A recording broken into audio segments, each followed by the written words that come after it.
Hey, welcome to Woolf Weekly. You know, earlier I was wearing a green shirt. They made me go home and change because I would be a floating head here because of the green background we have. And so you can't tell it's green. They put things behind me. But I came back and we're ready to go. Hey, I just wanted to update you on some things that are happening in our school district. For one, we are in the process in all our schools of starting a WILD program.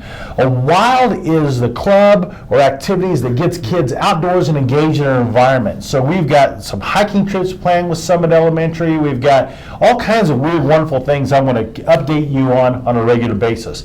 A couple of things we have coming up is right now at our middle school, they're planning hunter safety in PE class. And so it isn't about hunting. It's about gun safety. And so we want to make sure that we're safe. We teach sex ed and drug ed. Why would we not make sure our kids are safe around firearms? So we're going to work on that in our school to make sure that's taken care of.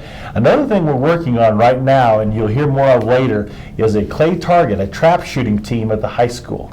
And it's a big thing in Kansas right now, and there's only about 8 schools in Colorado. We're going to be among the first, and we're going to have a wonderful time with that.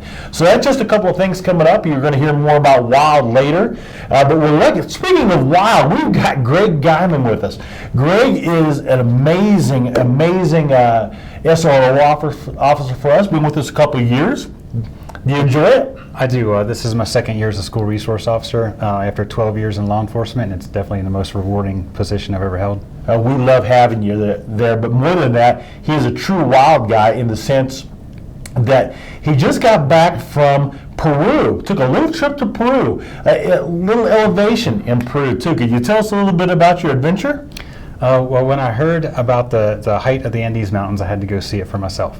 So our Rocky Mountains top out at 14,400 feet, and the Andes Mountains are at 22,000. So I wanted to go walk through that, spent 10 days backpacking through the Andes Mountains, total of 2.5 weeks up there. And a little bit of elevation. And so while you were there, everything you had was on your back.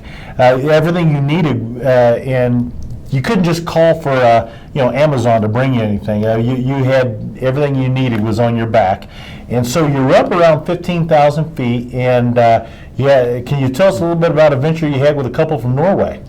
Well, yeah, but first of all, our trip topped out at about 16,700. That's the highest elevation. 2,000 foot, 2,500 foot higher than Pikes Peak. Correct.